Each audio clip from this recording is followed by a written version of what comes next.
Now at 6, this is Fox 61, Connecticut's news station. Good evening, and thank you for joining us for the Fox 61 News at 6. I'm Bridgeport. We're continuing to follow developing news out of New Haven tonight, where a massive fire tore through an industrial warehouse. Fox 61's Julia LeBlanc has the very latest. City leaders here in New Haven have taken a close look at what's left of this building and have decided it's unsafe, so that's why it's been condemned. In the meantime, New Haven firefighters are continuously responding to the site because of hot spots that they say keep popping up in that pile of rubble. It was a historic building, and it's a tragedy, you know, but thank God nobody was seriously hurt. One day after a massive fire tore through this industrial warehouse building on River Street.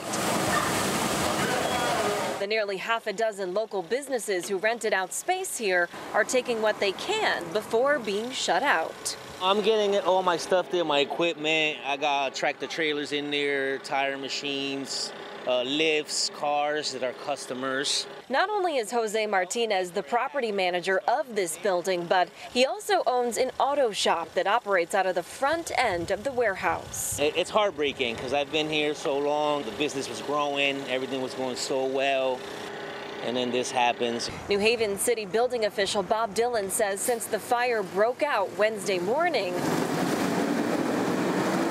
firefighters have had to return here several times to put out hot spots sitting beneath the debris. It's a 20-foot pile of rubble right now. And now, after the fire tore through the middle of the building and compromised the structure, it's been condemned. Safety is first and foremost, so we got to be able to have the owner secure the building so people just can't come in this building. Dillon says the building's owner, Concrete Solutions, has been instructed to put up fencing to keep the public out. They're also now responsible for having a structural engineer take a look at it and decide what's next. The building's probably 250 feet long, so of the 250 feet long, you probably lost about 150 feet of it linear. And smoke and water damage compromised almost everything else. But the owners and the renters are trying to stay positive as they plan their next steps. I got to keep going. It's a little minor setback, but you know, things happen for a reason, and God willingly, everything will be good. Now, we did speak off camera with one of the owners of this building, and he says that at this point in time, he's not sure what the future of this property will be. In the meantime, when it comes to the investigation into the cause and origin of this fire, fire officials say that will take a long time. We are in New Haven. Julia LeBlanc, Fox 61, Connecticut's news station. All right, Julia, thanks for that update. A recall to tell you about tonight. Price Chopper in Windsor is recalling some of its fresh sliced deli meats. They say their equipment was not properly sanitized after an accident in the deli this past Saturday. The store issued the recall out of precaution, they say. The store adds customers can return any sliced order and packaged to-go deli meats for a full refund. The State Inspector General's office found a Bristol police officer was justified for a shooting at a woman who entered the police station with a gun last October. 51-year-old Suzanne LaPrise walked into the lobby on October 10th of last year. You see her there. She's in that bright orange. She allegedly banged on a window with a gun and then fired at the window as well. According to the report, Officer Spencer Boisvert fired 2 shots in her direction, but neither shot went through the window. Police rushed into the lobby, as you see here, moments later, when LaPrise put down the gun. The Inspector General says Boisvert's actions were justified because LaPrise was a clear and deadly threat. An update now. We now know the name of the man killed after he was hit by a payloader in Stamford. Police say 64-year-old Gary DeLeo was hit while helping a customer behind the business yesterday morning. He died at the hospital, we're told. The person operating the payloader was not injured and spoke to police on scene. No charges have been filed. OSHA is now investigating. Let's talk about the weather conditions right now for your Halloween. A very warm Halloween across the state for the kiddos. 82 degrees, my goodness. Temperatures getting up into the 80s in Rocky Hill this afternoon. And we spotted several people soaking up the sun in Bushnell Park in Hartford. Some sunbathing, and it's the end of October. Meteorologist Sam Sampieri is here with all the spooky details. And Sam, I see I'm trying to dance with this guy, and I don't think I get it down yet. I think you get the hip action going. Is that the monster mash? Mash? like Is that what we're doing tonight, the Monster Mash? Yeah, the Monster Mash. Yes, I think that was back in the early 70s. I remember that song. Happy Halloween, everybody. I hope everyone's safe. A beautiful evening. Temperatures in the 70s will be dropping in the 60s. We broke a record at Windsor Locks and also at Bridgeport. Yeah, these are old records too, and now we're right down into the 70s. So overnight into tomorrow morning, we're going to have a clear to partly cloudy sky. And temperatures warm. It's summer-like, right? We had summer temperatures today, so let's have them tonight. Keep the windows open. You can almost put the AC on, but that's getting a little bit too far. We don't need to do that this time of year. We do have a cold front, but the front is not going to give us much rain. It always looks a lot worse to our west. That's been the pattern since the beginning of September. Put things in motion, see partly cloudy early tomorrow morning. The bus stop might be a little wet. There might be a light shower, and then it is gone. It is going to become breezy and windy tomorrow. And as a result, we do have a red flag warning in effect for all of Connecticut tomorrow for the gusty winds of 20 to possibly 30 miles per hour, especially across the hilltops. Coming up, I'll let you know how long this dry spell will last. We'll talk about falling temperatures, your weekend forecasts, and how long will this dry spell last. Details coming up in a few minutes. Bridget? All right, Sam, thanks. We'll talk soon. New tonight, just ahead of Election Day, fire suppressors will be distributed to each town's absentee ballot drop boxes. Secretary of the State Stephanie Thomas says these suppressors will be installed inside the boxes to offer an additional layer of protection from potential threats. The move comes after ballot boxes have been set on fire in Washington and in Oregon. New tonight, it's a story Fox 61 has covered from the very beginning. Ballot fraud in Bridgeport, and with another big national and state election just days away now, the city has fired a familiar name. Fox 61's Matt Karen has confirmed that Wanda Jeter-Pataki has been terminated as a city employee following a more than year-long investigation. Today, Matt dug up the details on her departure.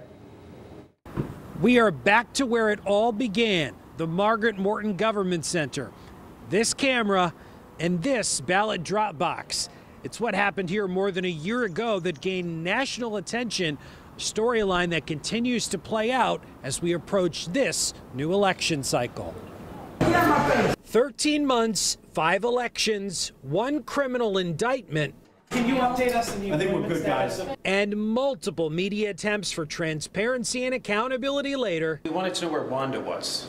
I cannot give you that information at this time. Don't people deserve to know how that process works? Wanda Jeter-Pataki, the woman at the center of Bridgeport's nationally notorious absentee ballot fraud scandal, has been fired. Wanda wasn't home when we visited. In a statement, the city said they found certain city policies were violated and that separation from the city was appropriate discipline. Former Bridgeport mayoral candidate John Gomes. It's long overdue. This has been plain in evidence in front of our eyes. This was done within the walls of City Hall. Gomes, who successfully used this now infamous video of Wanda allegedly stuffing a ballot box to get a judge to overturn the 2023 election results, says he hopes Wanda's firing is just the first domino to fall. We need to continue and not give up hope, and we need to not only through the SEC, FBI, and any legislative and executive body and judicial body that could help us to fight and get rid of corruption here in the city of Bridgeport. Wanda's firing comes more than a year after the city hired a New Haven-based law firm to conduct an independent investigation. I can tell you that I know the town chair, Mario Testa, and the mayor don't approve of that at all, because it doesn't help them when something like that happens. If that is the case, what you just said, why is she still the vice chair of the Bridgeport Democratic Town Committee? Well, I think that partly because she got elected to it, they weren't going to take her out before that. She would technically have to resign. In addition to getting fired, Wanda was arrested in June on election fraud charges related to Bridgeport's 2019 mayoral election. I did file a Freedom of Information request to obtain the full investigative report with the city, but I also have FOIA requests that are still pending from more than a year ago. Wanda Jeter has not been charged in connection to the 2023 mayoral election. Reporting in Bridgeport, Matt Karen, Fox 61, Connecticut's news station. A big development there, Matt. Thank you. New tonight, two major generic prescription drug companies have settled in a lawsuit claiming the manufacturers inflated prices and limited competition. The companies Heritage Pharmaceuticals and Apotex settled for $49.1 million. An investigation found the pharmaceutical companies engaged in widespread corruption to inflate generic drug prices and manipulate them. Attorney General Tong says this is a huge step in the case and answers core questions about the drug industry in America. Why are drug prices and the cost of medicine so expensive in this country? And one of the key answers is that the generic drug industry for a long time has fixed and rigged the market and has artificially inflated prices for the drugs that all of us take every single day. While these two manufacturers have settled, Attorney General Tong says other companies will head to trial in the near future. We'll be following it. A veterans resource group is receiving more than $460,000 in federal funds to help service members improve their mental health. The grant is going to Easter Seals in Norwich. The specific grant is dedicated to preventing suicide among vets. This group says a veteran is 6 times more likely to die by suicide than in combat. Connecticut's Veterans Affairs Commissioner and former Army vet says there is an ongoing list of reasons that may push a former service member over the edge. We have to find these veterans that are suffering in silence and bring them in. The Fox grant will provide Easter Seals the critically needed additional outreach and behavioral health resources to aid in this epidemic. The money will help pay for necessary services for an individual's needs like therapy, medication, job hunting, and much more, ultimately getting them back on their feet.